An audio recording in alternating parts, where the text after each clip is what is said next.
সম্মানিত দিনদার ভাই ও বোনেরা, ভালোবাসা লাভের আজকে একটি দোয়া আপনাদের মাঝে উপস্থাপন করতেছি। স্বামী স্ত্রী ভালোবাসাও হইতে পারে, সন্তানাদির ভালোবাসাও হইতে পারে। যে কোনো মানুষের ভালোবাসা পাওয়ার জন্য আজকের এই দোয়াটি অত্যন্ত কার্যকরী।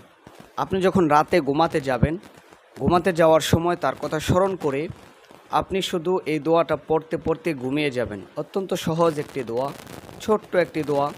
কতবার পড়তে হবে, কয়বার পড়তে হবে এর কোনো নির্দিষ্ট দিক নির্দেশনা নাই।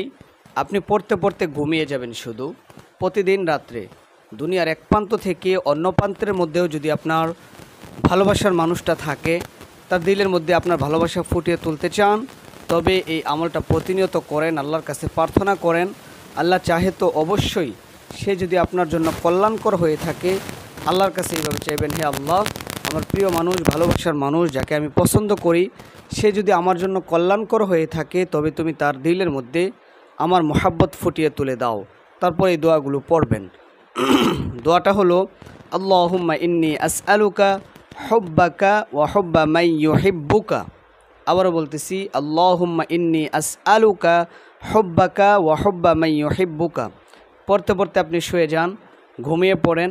একদিন, 2 দিন, 3 দিন, সপ্তাহখানিক চেষ্টা করতে থাকেন। একবার না হইলে আরেকবার করেন। আল্লাহ রব্বুল আলামিন তার দিলের মধ্যে আপনার ভালোবাসা ফুটিয়ে তুলবেন এবং আপনাদের মধ্যে মিল মোহাব্বত পয়দা হবে ইনশাআল্লাহ। আল্লাহ তাআলা আমাদেরকে প্রত্যেকটা মানুষকে একজন আরেকজনকে মিল মোহাব্বত করে ভালোবেসে সব সময় একত্রিত হয়ে এই দুনিয়ার জিন্দগি পরিচালনা করার তৌফিক দান করেন। আমিন।